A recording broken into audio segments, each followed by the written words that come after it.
Welcome to Global Dispatches, a podcast for the foreign policy and global development communities and anyone who wants a deeper understanding of what is driving events in the world today. I'm your host, Mark Leon Goldberg, editor of UN Dispatch. Enjoy the show.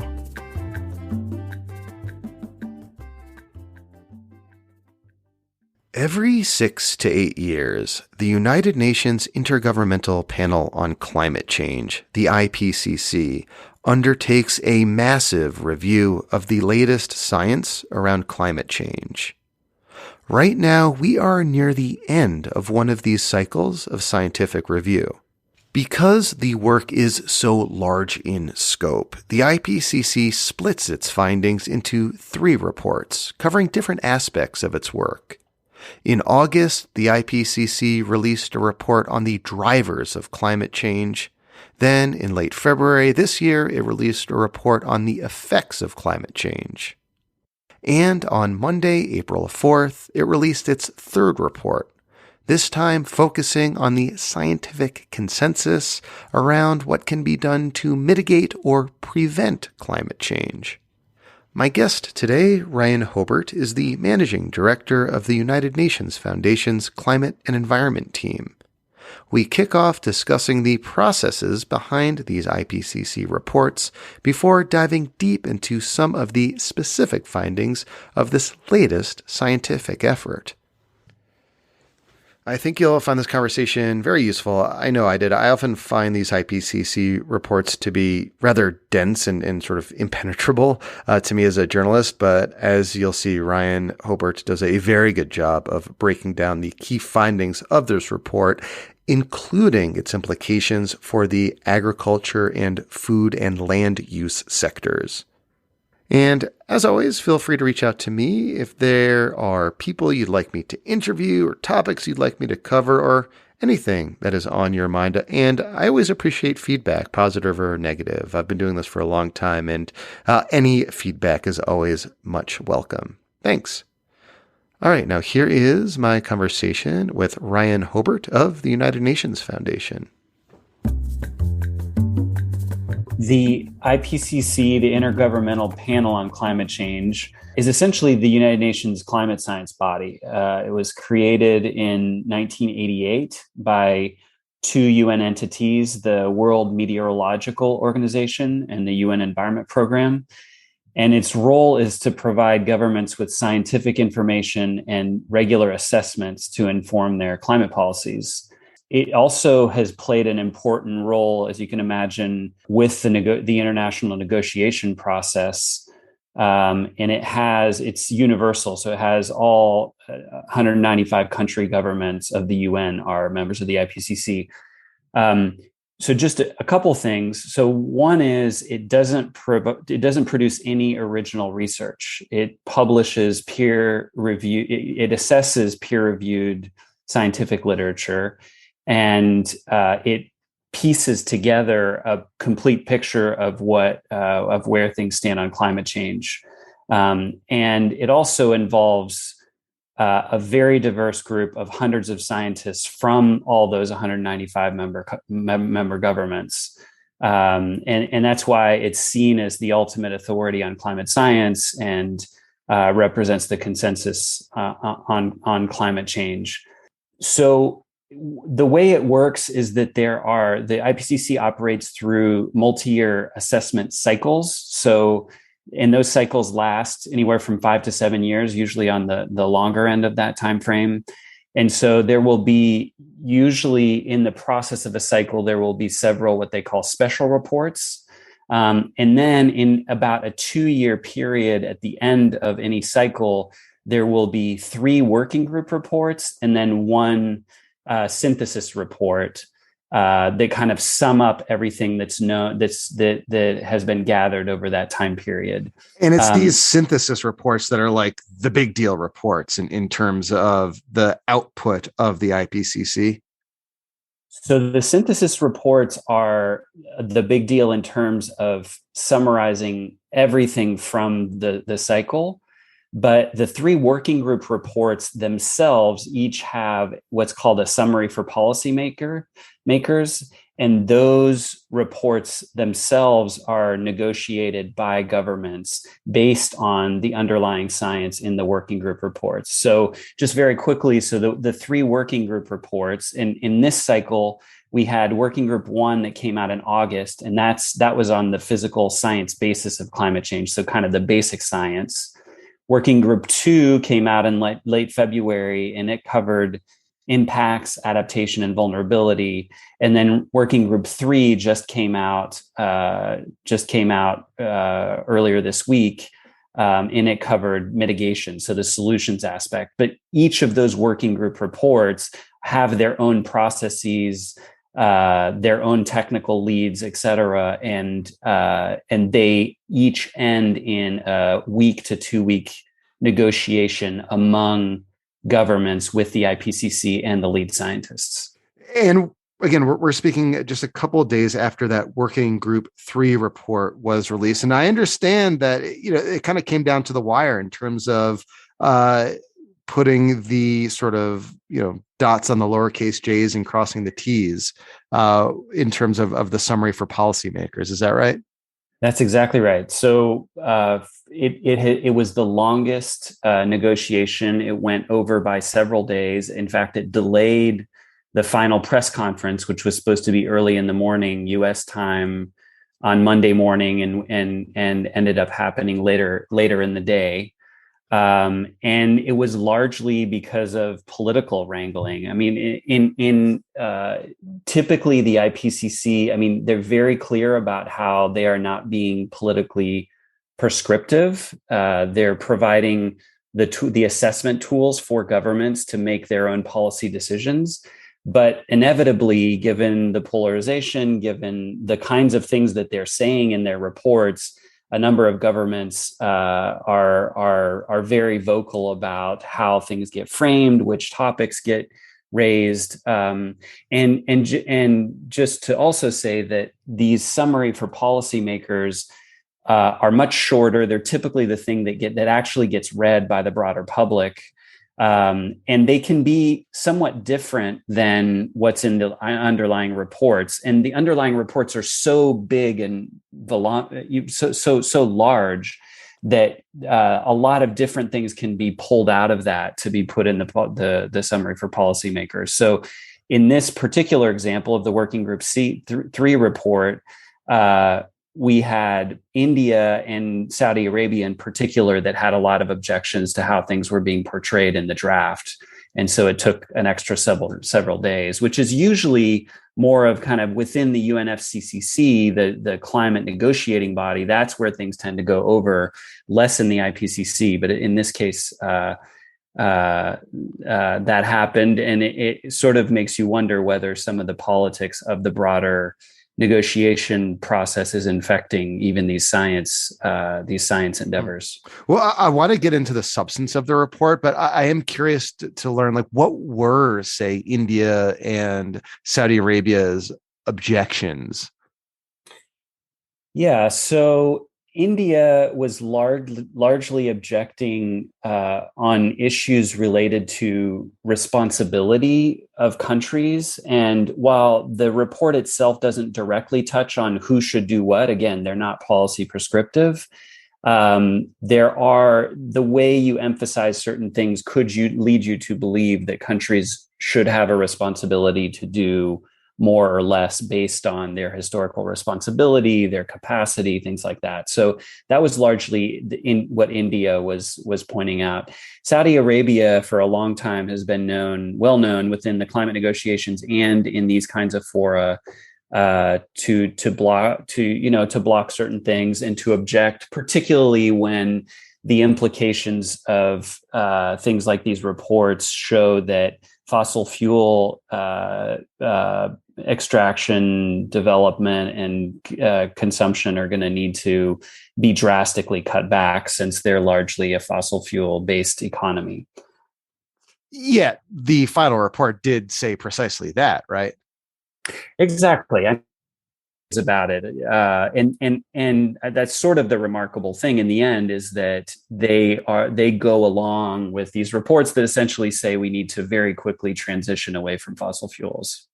Okay, so what were some of the key takeaways from this working group 3 report? Now, I take it what distinguished this report, as you said earlier, is that it focused on opportunities for mitigation. That is, what can we do to prevent a climate apocalyptic scenario?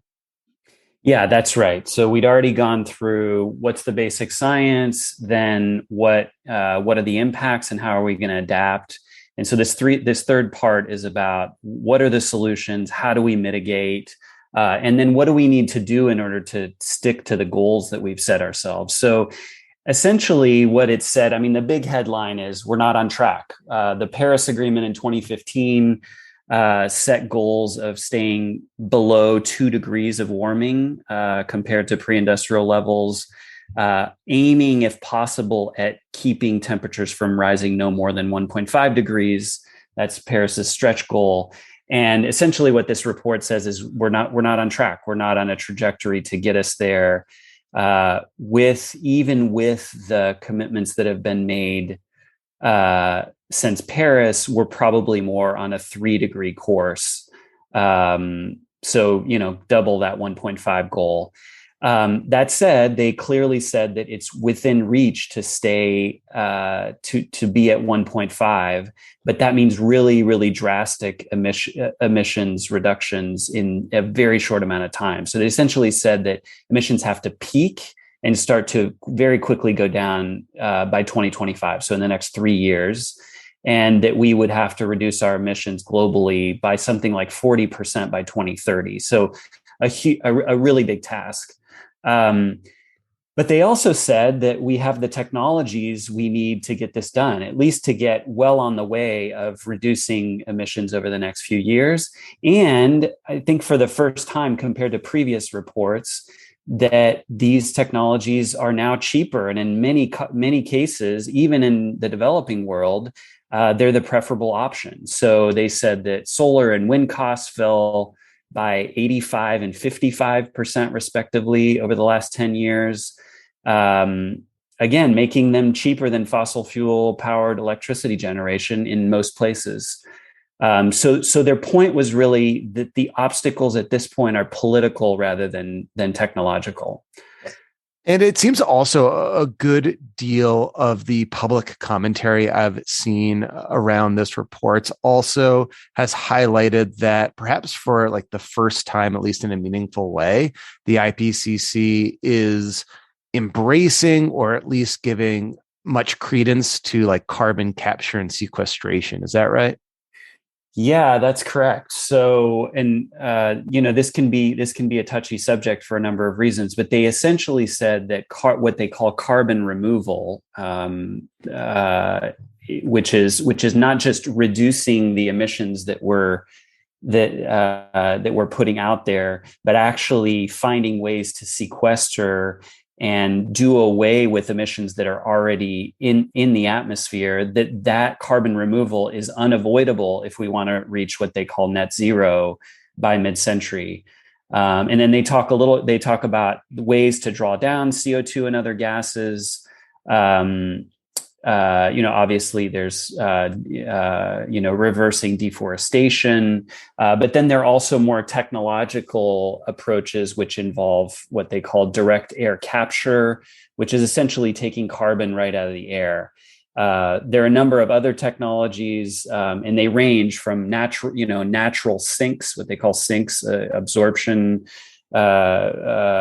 places where carbon and other greenhouse gases can be absorbed, all the way to much more technologically focused solutions.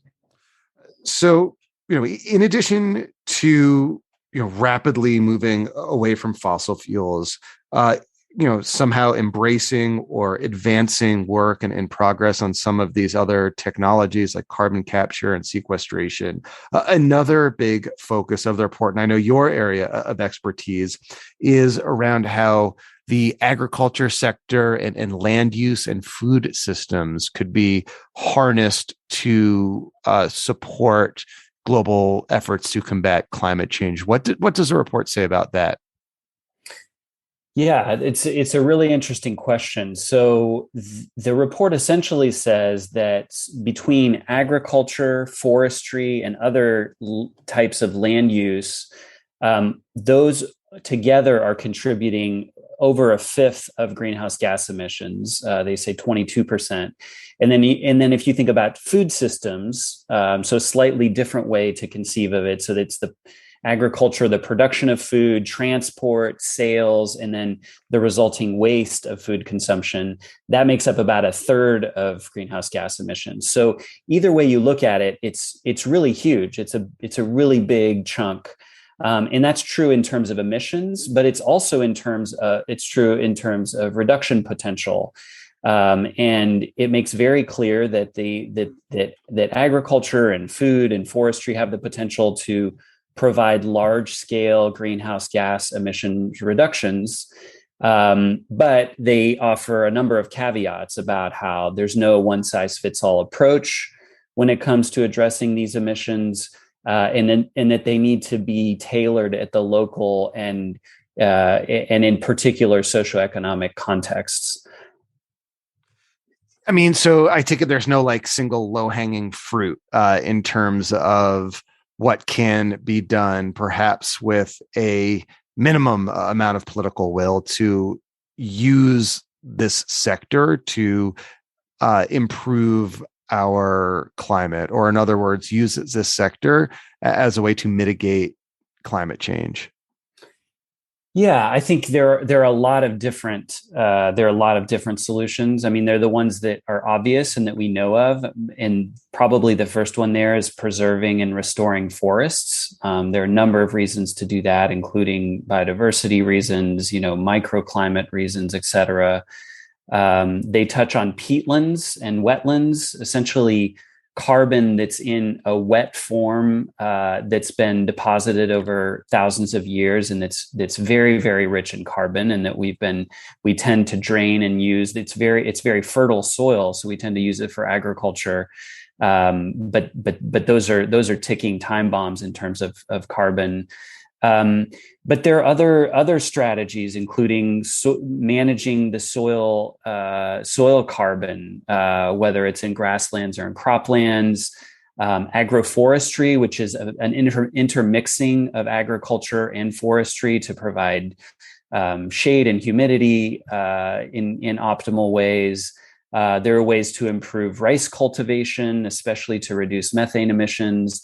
And then there's a whole piece around livestock and nutrient management on farms. And those are all kind of the supply side solutions. And then there are demand side solutions that really are about diets, moving away from animal product consumption and towards plants, as well as a whole piece that's to be done around food waste.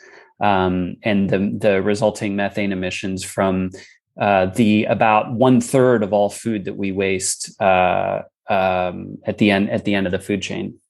So I want to drill down a little bit on diet and food waste, because to me that was like the most interesting part of the report in terms of like things that actual individuals can do to support these broader efforts. A lot of discussion around climate change, to me at least, seems and appropriately so, that these are decisions that like have to be made on political levels. But a modest reduction in the consumption of like cows seems to go like a long way in terms of reducing carbon emissions. Yeah, absolutely. I mean, red meat in particular is the big one. You get emissions. I mean, the emissions from consuming that kind of diet is orders of magnitude higher than a plant-based diet, and that's both because cows are ruminants, and so they have a digestive system that makes it so that they emit methane, another really potent greenhouse gas, over the course of their lives. The other thing is they require, in order to produce an ounce of red meat, it takes a lot. It takes a lot more grain to be fed to those animals. So you can just imagine that if we reduce the amount of red meat that we consume, we can free up a lot of land for consumers to eat plant-based diets. And on food waste, could you define, I guess, what we mean by food waste and how food waste contributes, or what the report says about how food waste contributes to greenhouse gas emissions?